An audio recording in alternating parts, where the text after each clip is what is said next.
Chaos stalls parliament session again.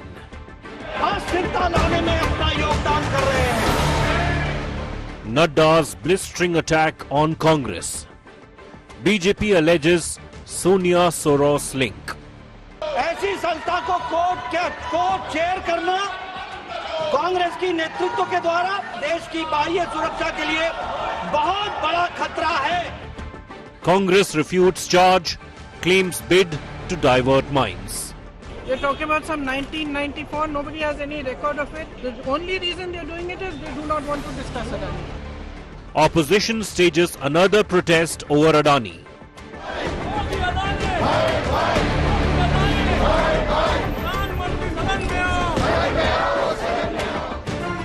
Soros versus Adani war storm in Parliament. Top focus on 6 p.m. Prime. You're watching 6 p.m. Prime. Good evening. I'm Akshata Nandagopal. And this evening, while we put the focus on Parliament, which barely functioned, by the way, today, we're also going to be getting you shocking stats of what really is the takeaway of this entire Soros versus Adani fight that you're witnessing. The takeaway is zero productivity. And the stats that we have for you of really how the winter session has functioned in Parliament is truly eye-opening. We'll begin with the headlines.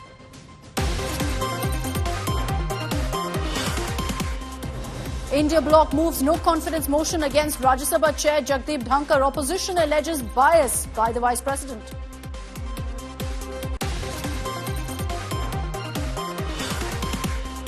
India bloc top boss post divides opposition. RJD chief Lalu Yadav latest to back Mamata Banerjee as India bloc leader, says Congress objection won't matter.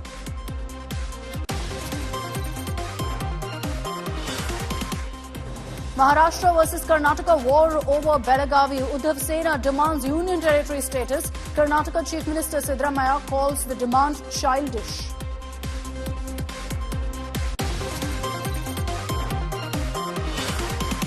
Hindu group staged mega protest outside Bangladesh High Commission in Delhi, urge Yunus government to end attacks on Hindus and temples.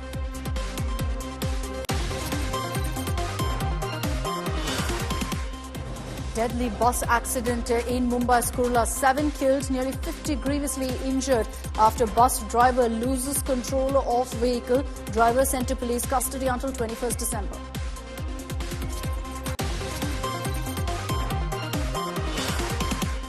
US President-elect Trump mocks Justin Trudeau, calls the Canadian Prime Minister as governor of the great state of Canada amid mounting tariff tensions.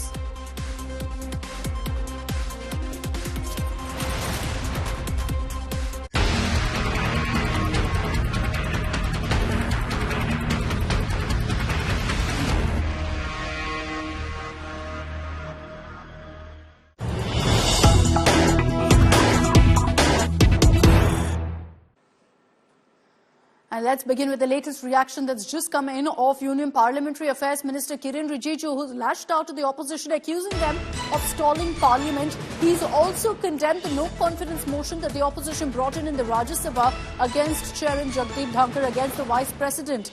Kiren Rijiju has accused the opposition of disrespecting Parliament and has said that the Congress should apologize to the nation at a time when you've got the Congress maintaining that, look, we are more than willing to have discussions, debates in Parliament, and that it's the government that's actually stalling discussions in both houses. Let's take a look at exactly what Kiren Rijiju has said. उनका इस कदम को मैं खंडन करना चाहता हूं। हमारे पास पूरा बहुमत है, एनडीए सरकार के पास पूरा संख्या है और सदन के पूरे मेजॉरिटी मेंबर्स उपराष्ट्रपति जी को ऊपर में पूरा भरोसा है। हम माननीय चेयरमैन का कामकाज से बहुत खुश हैं। ओसीसीआरपी और कांग्रेस नेतृत्व का तालमेल जब से सामने में आए हैं तो कांग्रेस पार्टी और उनके कुछ साथी बहुत बुरी तरह से तिलमिलाए हुए हैं, घबराए हुए हैं। Okay, let's bring in Aishwarya Paliwal on this broadcast for more details. Aishwarya, while you've got Kiren Rijiju blaming the opposition for the stalemate currently in Parliament and the lack of productivity, the lack of business, the opposition is pinning the blame on the government. Is there any attempt, essentially, by the government, by the Parliamentary Affairs Minister, to kind of break and end the stalemate? Well, let me tell you, both the sides, Akshita, have dug in their heels. We are seeing statements obviously being made. On one side, we have Priyanka Gandhi Vadra, who stepped out and said that the only protest that the Congress party is doing is between 10:30 to 11 and 11 sharp when the Lok Sabha begins. They are all sitting inside because they want the parliament to function. On the other side, we have the Parliamentary Affairs Minister, BJP Minister Kiren Rijiju, coming out and saying that there is an appeal of sorts that we are giving out. You need to let the parliament function. So there is a lot of smoke screen out here because they are all speaking to the media, but let me tell you, they are not speaking with each other. So the stalemate still continues. The Congress party specifically believes that the Adani issue is something that needs to be looked into. They also believe a JPC needs to be formed into. The government believes if there are other issues that you want to speak about apart from the Adani issue, then the floor is all open. You can speak about those things provided you follow the procedure. So a stalemate of sorts, and the result, Akshita, as you were mentioning earlier, is that there is big zero. The productivity of the entire session, almost which is about to get over, has been zero. In barely minutes, we are seeing the Lok Sabha being adjourned, the opposition blaming the government, the BJP, and the BJP turning around. The reality is both sides here have done nothing to bridge this problem or bridge this gap. The Congress saying let's discuss Adani, the BJP saying let's discuss Soros, and in the midst of that, absolutely nothing else happening. And let's get you those numbers that I spoke about earlier in this broadcast about what kind of productivity we've seen in the winter session as a result of this political one-upmanship and quite nothing else happening in Parliament. In Lok Sabha, in the winter session, there's been productivity of about 30%, slightly better in the Rajya Sabha at 37%. But unfortunately today, both held the similar record of being adjourned for the entire day after just about 1 or 2 hours of business. In all, this is through the entire duration of the winter session so far, which has been at least for 2 weeks now. You've got the Lok Sabha that's functioned essentially for less than 24 hours, for less than a day's duration, 18.3 hours. The Rajya Sabha's functioned marginally more in the sense that it's at 22.1 hours. But these numbers clearly show you that there's a lot that we need our parliamentarians to do, to work on actually ensuring that there's productive business conversation that helps the nation move forward in Parliament. The winter session so far has been a whole lot of back and forth political bickering and nothing else. And here's proof of that. Essentially, there were just about 2-3 days when you saw business happening. But besides that, complete washout. What you see here, that flat line across, that means there was no business, there was no sort of discussion, House adjourned minute after minute. There was a slight few days, about 2-3 days, when you saw business happening, where for 4-5 hours reforms were being discussed, like the banking reform. And that was because you had some sort of communication between both sides and a middle ground that was reached.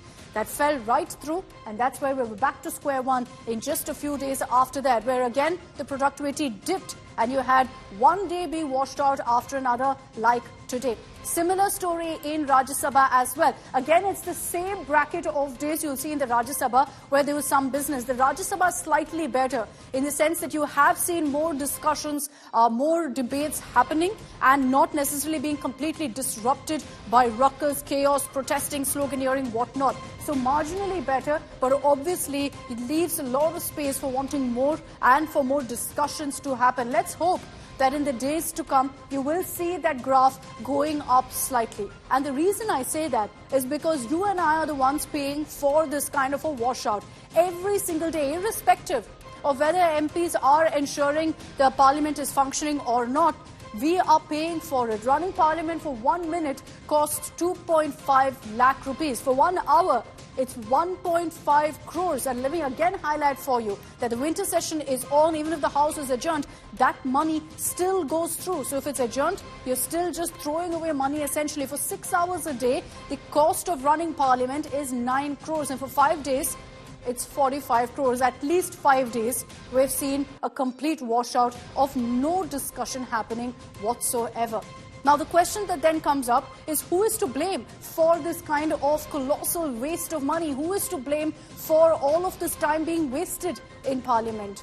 Well, you ask each political party, the BJP is blaming the opposition for disruption, saying that, we want a debate on the Congress-Soros link because this is a big issue that deals with India's sovereignty, and yet the Congress is not on board, which is what's leading to disruptions in the Rajya Sabha. And so they're saying that the Congress is constantly disrupting and protesting.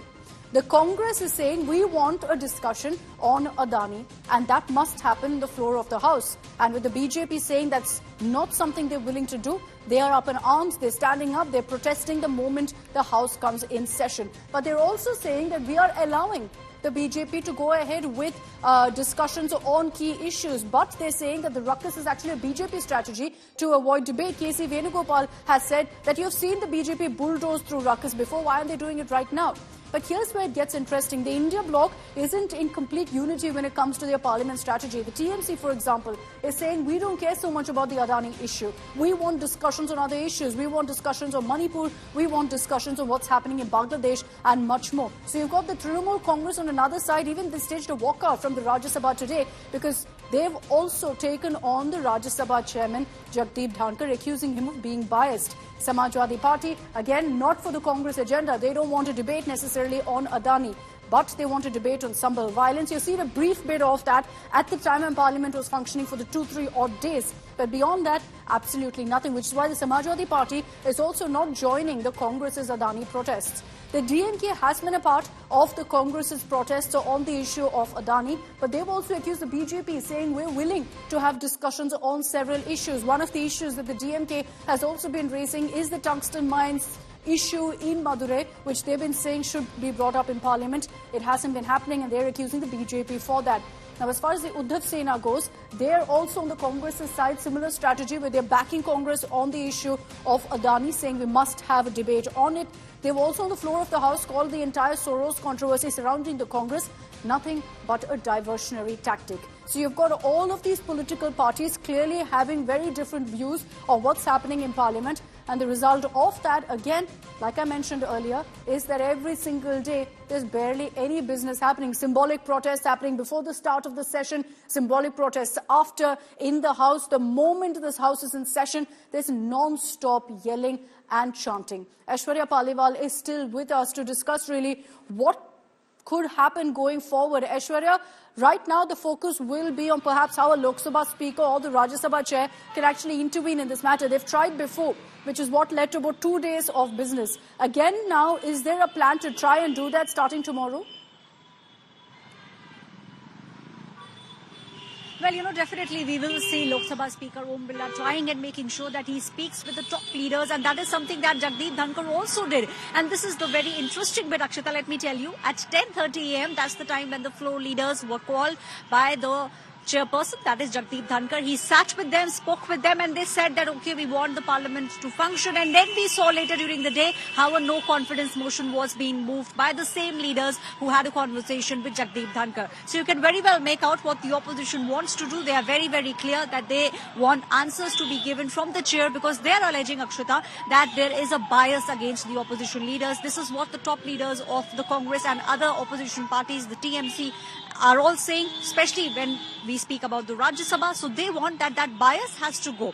But the government very clearly seeing, and we are seeing how Kiren Rijiju, the Parliamentary Affairs Minister, also coming out, giving a bite and speaking to the media. So what's essentially happening, Akshita? Both the sides are speaking with the media, but let me tell you, they're not willing to sit on a table apart from the token meetings that are taking place over the past 10-15 days. Every single day you see meetings, protests, whatnot happening. Hopeful that Parliament will function, key legislations will be brought in, reforms will be discussed, how to better the country will be discussed. Everything but that seems to be brought up, leading to adjournment after adjournment. And effectively, you get a sense that there's no effort really being put in by either side to ensure that this is a productive winter session. Let's get to our next report, where we highlight for you what played out today. Essentially, Parliament functioned for less than 2 hours, but in those 2 hours, you saw the BJP raking up the issue of an alleged George Soros link to the Congress to Sonia Gandhi. You had JP Nadda and Kiren Rijiju lashing out to the opposition on these issues. The opposition were up on their feet protesting, and in Rajya Sabha passing a no-confidence motion also against the Rajya Sabha chairman, Jagdeep Dhankar. We round up all the updates from Parliament today in our next report. Please be seated, please. Massive ruckus in Parliament yet again. Adani versus Soros war storms Sansad. Please. सब लोग बैठे, please. The BJP on Tuesday came down heavily on the Congress, specifically Sonia Gandhi, accusing her of links with US billionaire George Soros. The Forum of Democratic Leaders of Asia Pacific, जिसकी co-chairperson Congress party की वरिष्ठतम नेतृत्व है महोदया, भारत की संप्रभुता पर प्रश्न तो उठाती है, लेकिन साथ ही साथ वो जम्मू कश्मीर को एक सेपरेट स्टेट की एंटिटी के रूप में मानती है। आपको शर्मनाक व्यवहार की वजह से जो सदन की गरिमा को ठेस पहुंचा है, आपको माफी मांगना चाहिए और जॉर्ज सोरोस और कांग्रेस के नेतृत्व के बीच में क्या रिश्ता है और देश विरोधी ताकतों के साथ आपका क्या संबंध है, इसके बारे में भी आप यहाँ सदन में माफी मांगना चाहिए। Hitting back, Congress MP Priyanka Gandhi Vadra accused the BJP of using Soros to avoid a debate on Gautam Adani, who is indicted by a court in the US for alleged securities fraud. The most ridiculous thing they could come up with. They're talking about some 1994. Nobody has any record of it. I don't know what they're talking. Nobody knows what they're talking about. The only reason they're doing it is they do not want to discuss Adani. Opposition MPs led by the Gandhi siblings staged a protest in Parliament demanding debate on the Adani indictment.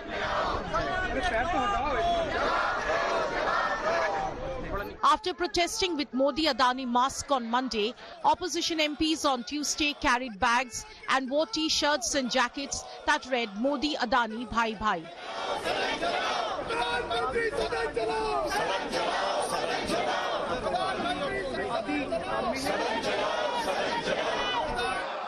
Lok Sabha Speaker criticized the opposition MPs' behavior in Parliament. संसद परिसर में जिस प्रकार के प्रदर्शन किए जा रहे हैं, जिस प्रकार के नारे, पोस्टर, मुक्तों का प्रयोग किया जा रहा है, वह सिर्फ न अशोभनीय है, बल्कि हमारी नियम प्रक्रियाओं, संसदीय परंपराओं के अनुरूप भी है। मुझे बड़े अफसोस के साथ कहना पड़ रहा है, इसमें प्रतिपक्ष के बड़े नेताओं का आचरण व्यवहार भी संसदीय मर्यादा के अनुकूल नहीं है। Adani versus Soros narrative took over parliamentary proceedings yet again, leading to adjournment. Parliament is staring at another washout. Bureau Report, India Today. So what's very clear is that the Congress at this point is not relenting really on their demand for a debate on the Adani issue in the House. This irrespective of whether the allies are on board or not. So what we've seen in the last few days is essentially the Congress coming together with merchandise showing Prime Minister Modi and Gautam Adani. And take a look at what really I'm showing you here. You have Modi Adani jackets that the Congress wore a few days ago. Modi Adani T-shirt that Rahul Gandhi was donning in Parliament.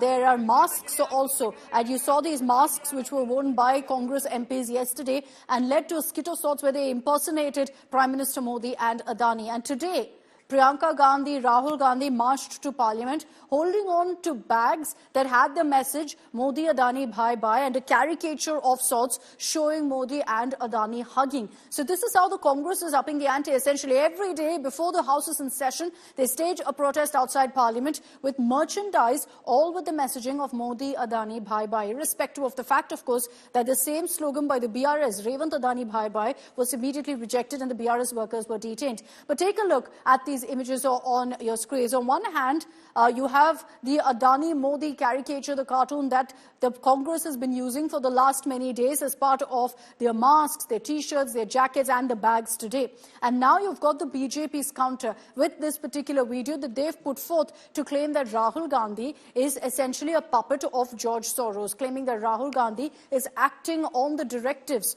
of George Soros. So these are the two narratives that both the parties are leading with in Parliament. A result of that is that you're seeing no business, because the moment BJP says Soros, the Congress is up on their feet. The moment Congress says Adani, the BJP is up on their feet. And all of this is playing out in Parliament, leading to zero business actually happening. And expect this to continue for the next few days. By Friday, remember that the planned duration of the 2-day Constitution Day debate will be taking place. And at that point, hopefully, you will see some key, important, fruitful conversations actually happen in both houses of Parliament.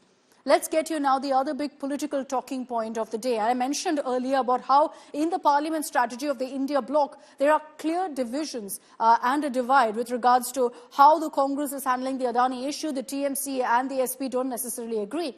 Add to that, what's also led to another divide in the India bloc is over who should lead the alliance. The Trinamool Congress has been going rather public with, in fact, their demand that Mamata Banerjee is the rightful leader, is the right person to lead the India bloc against the BJP. Now, the Congress is obviously opposing it. They say that we are the largest party in the India bloc, so we will lead the India alliance no matter what. But interestingly here, the Congress now is getting outnumbered because you've got all the allies, Samajwadi Party, the NCP Sharad Pawar faction, Uddhav Sena, RJD. All of them have in fact backed Mamata Banerjee to lead as the India bloc chief. Let's take a look at all the reactions that have come in and how the Congress now is actually going ahead and attacking Mamata Banerjee, attacking Trinamool Congress. कौन बनेगा team India का captain? The big leadership question has the opposition alliance in a bind again. Chorus for Mamata Banerjee to take charge is getting louder. RJD chief Lalu Prasad is the latest to throw his weight behind the Bengal chief minister. Congress की वजह से नहीं होगा, ममता को दो तो ममता जी को दे दिया जाए। हाँ दे दे, कांग्रेस की वजह से नहीं होगा, ममता को दो तो ममता जी को दे दिया जाए। हाँ दे दे। Shiv Sena UBT, NCP SP and the Samajwadi Party have also endorsed Mamata Banerjee's leadership. नेतृत्व में अगर इंडिया ब्लॉक के हमारे साथी बदलाव चाहते हैं, उसमें कुछ कारण हो सकते हैं, कुछ जिम्मेदारियां हो सकती है। तो कांग्रेस एक वरिष्ठ पार्टी है, राष्ट्रीय पार्टी है, तो कांग्रेस ने भी हमारे चर्चा में शामिल होकर उसमें हमको निर्णय लेने में मदद करनी चाहिए। India bloc that is headed by Congress President Mallikarjun Kharge is unwilling to let go of the leadership role. We should also understand that except Bengal, what is the strike rate of TMC, they should also tell. What happened in Goa, what happened in Tripura, what happened in Meghalaya, what happened in Assam, what happened in Arunachal, what happened in Nagaland, what happened in all other states, what is the strike rate. These are all things which should not be discussed in media, but Mr. Kirti Azad has started, therefore I am asking this thing. Congress leader Adhir Ranjan Chaudhary has gone a step further, hinting at collusion among the opposition allies. और जो ये बात कहे जा रहा है ना कि इनके हटा के इनको, उनको हटा के इनको, ये टीएमसी पार्टी एक राष्ट्रीय पार्टी थे, आज वो क्षेत्रीय पार्टी में चले गए। राष्ट्रीय पार्टी की से क्षेत्रीय पार्टी बने गए और सिर्फ वो बंगाल में सीमित है। Congress's taunts have triggered a strong response from the TMC. Congress को समझना चाहिए ये कांग्रेस का लीडरशिप में इंडिया अलायंस फेल हो गया। ममता दी को ले आएंगे लीडरशिप में, उसमें अच्छा ही होगा। कांग्रेस का कोई लीडर अभी नहीं है जो दीदी का लड़ाई के लिए कंपैरिजन में है। While there is no official decision on leadership change in the India bloc, some alliance partners are being cautious. India गठबंधन की कोई मीटिंग हुई नहीं है, तो चेंज ऑफ लीडरशिप का सवाल कहां पे उठता है? मीटिंग होने दीजिए, उसमें अगर ममता बनर्जी साहिबा इंडिया ब्लॉक की सदारत संभालना चाहती हैं तो दावा वहां पे करें, उस पे बहस होगी। लेकिन इलेक्शन, पार्लियामानी इलेक्शन के बाद इंडिया ब्लॉक की कोई मीटिंग हुई नहीं है, तो लीडरशिप का सवाल कहां पे आ जाता है? समाजवादी पार्टी तो ये चाहती है कि इंडिया गठबंधन कायम रहे और इंडिया गठबंधन मिलके चुनाव लड़े। गठबंधन के नेता अभी खरगे साहब हैं। With voices of discontent rising in the India bloc, the BJP is sniping at the Congress and Rahul Gandhi. कौन ममता बनर्जी है? वही ममता बनर्जी जो बंगाल को बांग्लादेश बना रही है, पहले वो रोहिंग्या मुसलमानों को चिन्हित करके बाहर करे, बांग्लादेशियों को बाहर करे। ममता बनर्जी का चेहरा मुस्लिम परस्त और देश विरोधी चेहरा। Can the Congress, with its drubbing in Haryana and Maharashtra, still hold on to its leadership position? Or will India Alliance change track? Bureau Report, India Today.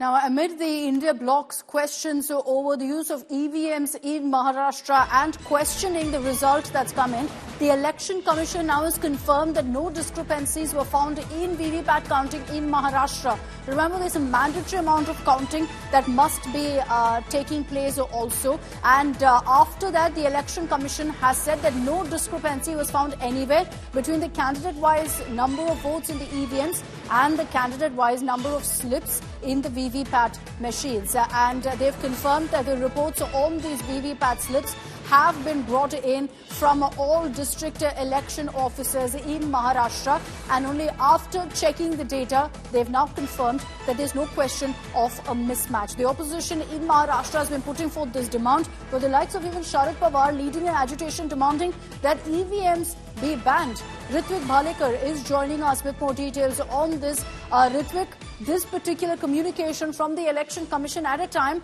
when you've constantly got doubts being raised on EVMs and a demand from the opposition for exactly this, to match the VVPAT slips to the votes. Yes, absolutely. The Chief Electoral Officer of Maharashtra has issued a press release claiming that nearly 1,440 slips were counted from all the 288 assembly constituencies of 36 districts, and they were done in front of counting observers as well as the representative of the candidates. So they are now saying that every VVPAT slip which was counted is very much as it was polled in the EVM control unit. So there are no discrepancies. This comes amid opposition is alleging that there was a misuse of EVM and data mismatch in many of the assembly constituencies and many of the villages. Even Marketwadi was the epicenter of all this drama which was played out, and the protests were also staged by opposition during the 3 days assembly session. They are also now approaching Supreme Court, and UBT Shiv Sena is holding protest in different parts of the state. So now the official version of Election Commission has said that there's no discrepancy. Let's see if that really changes the opposition's narrative on the issue of EVMs. Thanks very much, Ritvik, for joining us with those details. Ritvik pointing out that there are multiple protests, even a petition before the Supreme Court, despite the fact that the top court has repeatedly dismissed all of these petitions that claim that EVMs can be tampered with, EVMs must be done away with, and paper ballots must be brought back. And despite that, you've got this narrative once again continuing with the opposition constantly targeting the Election Commission on the use of EVMs. In the run-up to the Delhi election slated in February 2025, you've got the focus right now on the Delhi Chief Minister's bungalow. This is a controversy that's been raging for the last many months. Now the BJP has released this particular video to lash out at Arvind Kejriwal, calling him a millionaire, saying this is a 7-star residence that's been made of the CM house, the 6 Flagstaff Road bungalow. They're referring to it as a palace of mirrors. And in our next report, we tell you how the Aam Aadmi Party has really hit back at the BJP over these videos that the BJP is now circulating. It's a massive Aam Aadmi Party versus BJP showdown ahead of the Delhi Dangal. The BJP has mounted an attack on Arvind Kejriwal by sharing a video of his official residence when he was the Chief Minister. The party posted a video of the house on social media and alleged that taxpayers' money was misused by Kejriwal. The BJP claimed the Aam Aadmi Party government had spent around 3.5 crore rupees just on jacuzzi and sauna. Aam Aadmi Party candidate from Jangpura and former Deputy CM Manish Sisodia thrashed BJP's charges. Arvind Kejriwal ये मुख्यमंत्री आवास नहीं था, ये तुम्हारी अय्याशी का अड्डा था जिसे अब करप्शन का म्यूजियम बनाना चाहिए। पीडब्ल्यूडी मना कर रही है, डिपार्टमेंट मना कर रहा है, मैंने लगाया नहीं, तो फिर किसने लगाया? अरविंद केजरीवाल। ये काली कमाई का पैसा शराब घोटाले से आया, जल बोर्ड के घोटाले से आया, स्वास्थ्य के घोटाले से आया, डीटीसी के घोटाले से आया, किससे आया है? ये कुछ करोड़ रुपए में अरविंद केजरीवाल जी ने घर बनवा दिया, तुम्हें उसकी चिंता हो रही है। देश के स्कूलों का हजारों करोड़ रुपए बीजेपी वाले खा गए, कहाँ है वो पैसा? आज लोग पूछ रहे हैं कि गुजरात में, हरियाणा में, उत्तर प्रदेश में, इनकी इतने राज्यों में सरकार है, सारे स्कूलों का पैसा खा गए, सारे मिड डे मील का पैसा खा गए, सारे डेस्क का पैसा खा गए, किताबों का पैसा खा गए, बच्चों का भविष्य खा गए ये लोग।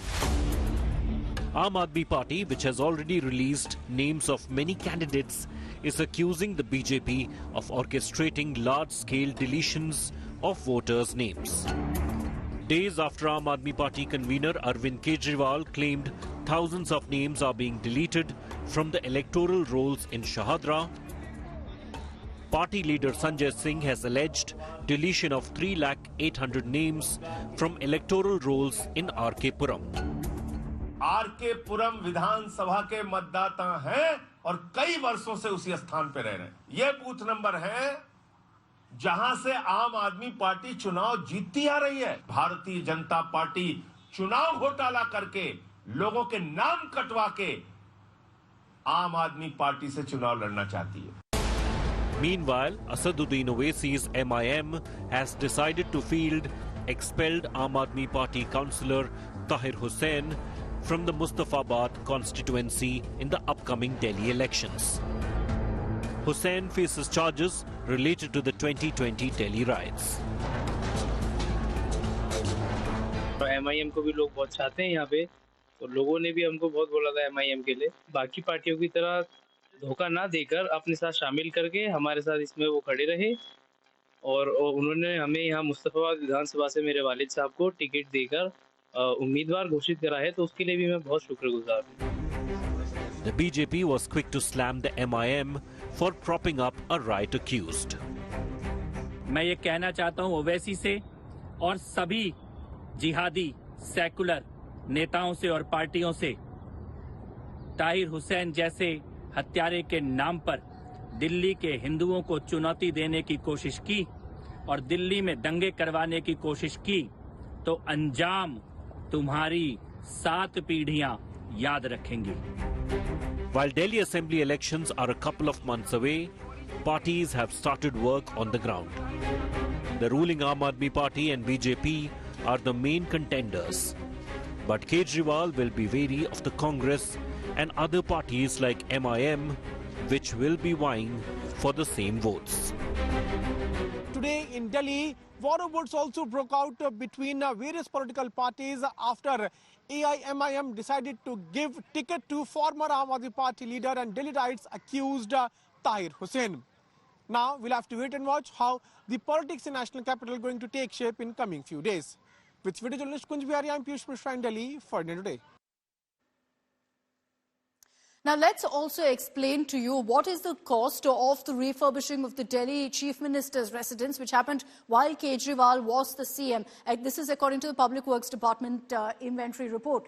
Marble granite lighting, the cost was 1.9 crores. And the special bulbs that were used in this, 12-watt LED smart bulbs, again, crores, 1.2 crores for the washroom fittings, for sanitary installations, also 15 crores that went into just doing up the washroom. 35 lakhs on a gym and spa, including a sauna that was put up. Window curtains, 4 to 5.6 crores because this was also automatic. These are, in fact, the expenses on the makeover of the CM house. And the allegation is that this actually happened during the peak of the COVID lockdown in the national capital. Now, the BJP has put out this video because, remember, this is a controversy that's been raging on for quite some time. The BJP has now put out this video to, again, essentially fire this attack on Arvind Kejriwal that he splurged while Delhiites were suffering for his comfort at his residence. Let's bring in now Amit Bharadwaj on this broadcast for more details. Amit, you've got the BJP putting the focus clearly on this issue, which has been going on for months, knowing full well that these kind of videos will, of course, have an impact on the ground. They want to make this their #1 election issue in the run-up to the national capital going to polls. How is the Aam Aadmi Party countering this narrative? Akshata, if as far as the Six Flagstaff residence controversy is concerned, the BJP has been raising it for more than a year now. And there was a time when the AAP was actually facing the heat. But ever since Arvind Kejriwal stepped out of Tihar jail, resigned as Chief Minister of Delhi, vacated Six Flagstaff mark, everything was put to public display. So they believe that the baggage, if at all, there was something related to Six Flagstaff mark, that's done away with Arvind Kejriwal moving out of that residence, stepping out of the house with his family with the bag and baggages and moving to a different address in Firozshah Road in the national capital. Moreover, Atishi has not been able to shift to that house. That's also an issue that Aam Aadmi Party continue to raise in order to create a counter controversy to what the BJP narrative. Yeah. All right, apologies. We've lost the connection with Amit. He was telling us really about how the Aam Aadmi Party is countering this by saying that that Kejriwal no longer stays at the CM residence. And so there's no question of him enjoying any of these perks. But clearly now, you're seeing a showdown taking place in Delhi in the run-up to the elections. Heated campaigns have kicked off. Let's round up for you all the updates coming in the fight for Delhi. Former AAP councillor Tahir Hussain, and accused in the larger conspiracy case related to the 2020 Delhi riots, has joined Asaduddin Owaisi's AIMIM. He's also been given a ticket. He will be contesting the elections from the Mustafabad constituency.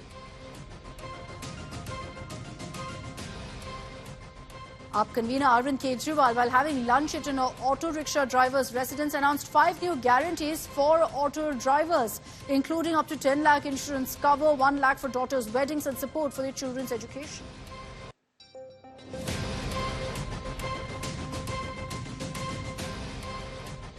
AAP has reiterated claims of deletion of electoral votes ahead of elections. This time, AAP MP Sanjay Singh alleged that BJP has applied for the deletion of 3,800 names from the RK Puram constituency.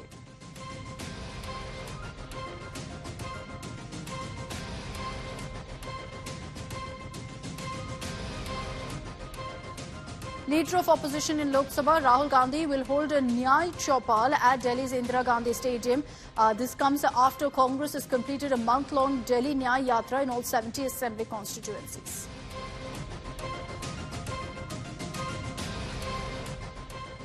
As AAP continues to target the BJP over Delhi's law and order, Delhi Lieutenant Governor has directed the Chief Secretary and Police Commissioner to take action against illegal Bangladeshis within 2 months.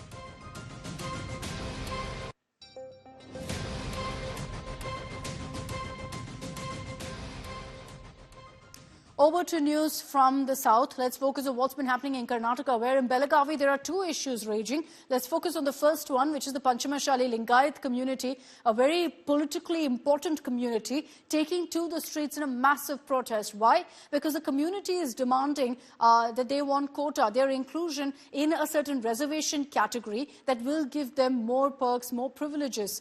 These protests were being led by several renowned Lingayat seers, Lingayat Swamis, and they're calling for a shift from the current category, which offers just 5% reservation, to the next category, which offers 15% reservation for government jobs and education. And as you can see, the situation turned tense with the police resorting to lathi charge to disperse the crowd. Hundreds of people came together in Belagavi to go ahead and protest. Chief Minister Siddaramaiah, however, has said very clearly that they have a right to protest and that there was an attempt by the government to reach out to the Panchamashali Lingayats, but there was no attempt really for dialogue from the other side, from the protesting side.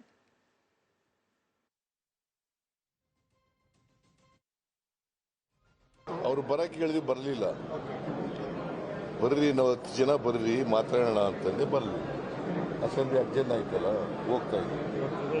ಈಗ ಪ್ರಜಾಪ್ರಭುತ್ವದಲ್ಲಿ ಹೋರಾಟ ಮಾಡಲಿಕ್ಕೆ ನಮ್ದೇನು ವಿರೋಧ ಇಲ್ಲ. ಪ್ರಜಾಪ್ರಭುತ್ವದಲ್ಲಿ ಎಲ್ರಿಗೂ ಹೋರಾಟ ಮಾಡಲಿಕ್ಕೆ ಹಕ್ಕಿದೆ, ಅವರು ಮಾಡ್ತಾ ಇದ್ದಾರೆ.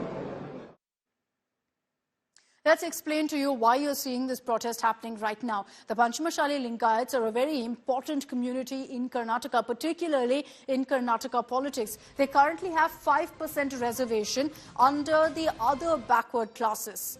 But beyond this, they want more quota to be given to them. So they want 15% reservation. So they're saying from the other backward classes, move us into another category, move us into the backward classes category, and thereby ensure 15% reservation. What this 15% reservation does essentially for the community is that it means that they're also eligible for the quota in government jobs. And that's why you're seeing that massive flare-up and protests taking place by the community. The focus will be on how Siddaramaiah government actually puts out this quota fire.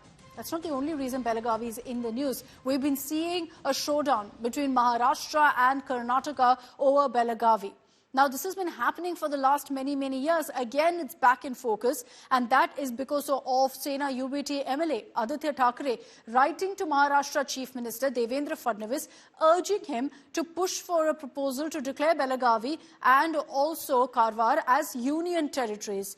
Now, the reason for this is there's a large Maratha population, which is why there's always been a focus on these seats, on these districts. Priyanka Chaturvedi has written to Home Minister Amit Shah demanding union territory status for Belagavi.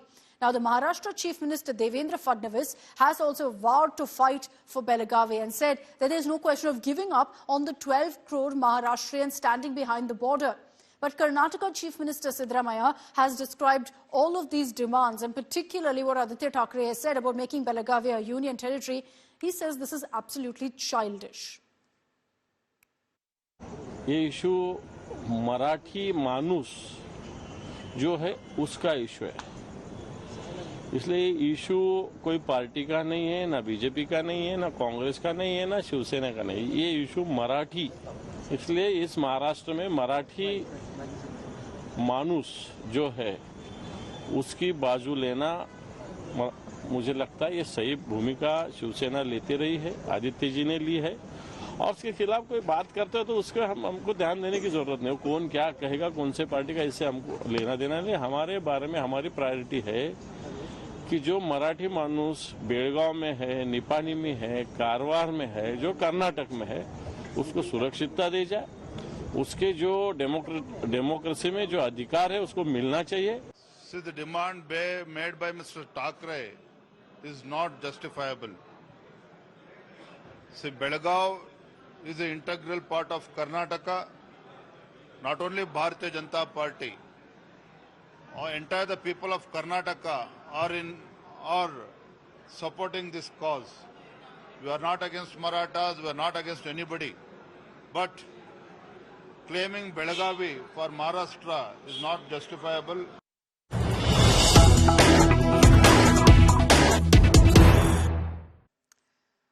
So let's get you that reaction from Karnataka Chief Minister Siddaramaiah on all of these demands coming in to make Belagavi a union territory from Maharashtra, from Aditya Thackeray.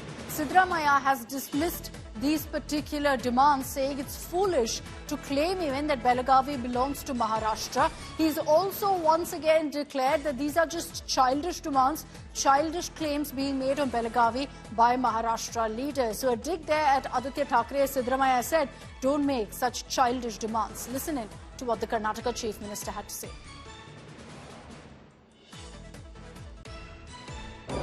See, Mahajan ಆಯೋಗದ ವರದಿನೇ ಅಂತಿಮ. ಅದನ್ನ ಬಿಟ್ಟು ಪದೇ ಪದೇ ಮಹಾರಾಷ್ಟ್ರ ಅಲ್ಲ ಬೆಳಗಾವಿ ಮಹಾರಾಷ್ಟ್ರ ಸೇರಬೇಕು ಅಂತ ಹೇಳಿದ್ರೆ ಅದು ಅವರ ಮೂರ್ಖತನ, ಬಾಲಿಶವಾದಂತ ಹೇಳಿಕೆ. ಅದನ್ನ ಕರ್ನಾಟಕ ಸರ್ಕಾರ ಸಹಿಸಲ್ಲ. ಗೊತ್ತಾಯ್ತಾ? So let me just quickly explain to you what exactly the Belagavi dispute is all about. Belagavi and several other districts that border Maharashtra and Karnataka were previously part of, in fact, Maharashtra. It was in 1966 that under the States Reorganization Act, you had Belagavi, Karwar, Nipani, all of them becoming a part of Karnataka.